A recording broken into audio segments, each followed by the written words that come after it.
সুযোগ পেয়েও কাজে লাগাতে পারলেন না আফিফ হোসেন, অন্যদিকে সুযোগই পেলেন না সৌম্য সরকার। পাকিস্তান সিরিজটা দুই ব্যাটারের জন্য দুরকম স্মৃতির সাক্ষী হলো, একই সাথে জন্ম দিল বেশ কয়েকটা প্রশ্নেরও।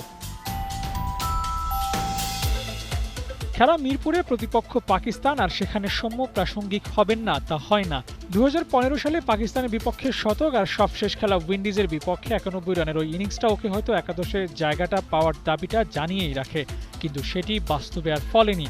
3 ম্যাচ সিরিজে একবারও মাঠে নামা হয়নি। প্রশ্নটা এখানেই, পরিসংখ্যানে এগিয়ে থাকার পরেও ওর মাঠে কেন নামা হয়নি? পরের সিরিজেই বা ওকে কিভাবে খেলাবে টিম ম্যানেজমেন্ট? তবে কি আবারও দল থেকে বাদ পড়তে যাচ্ছেন সৌম্য?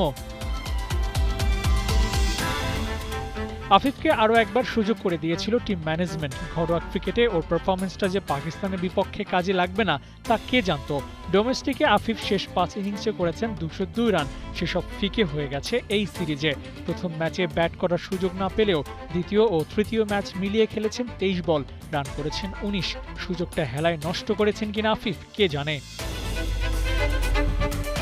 অবশ্য ঘরোয়া ক্রিকেটের পারফরমেন্সের হিসেবটা করলে ব্যাটিং পজিশন নিয়েও কথা বলতে হয়। বাংলাদেশ ক্রিকেট লিগে যে ম্যাচে আফিফ শতক পেয়েছিলেন সে ম্যাচে ওর ব্যাটিং পজিশন ছিল 4, আর এই সিরিজে নামতে হয়েছে 6 ও 7 নম্বরে। ব্যর্থতার এটাও বড় কারণ কিনা কে জানে, কিন্তু দিন শেষে কথা বলবে স্কোর কার্ড, আর সেখানে ব্যর্থ আফিফ হোসেন ধ্রুব। সৌম্য আফিফরা নিজেদের জায়গা পোক্ত করতে পারছেন না জাতীয় দলে। এটা যেমন ওদের জন্য চিন্তার বিষয়, তেমনি বাংলাদেশ দলের জন্য দিয়ে রাখছে অশনি সংকেত। আবু নাইম, ৭১।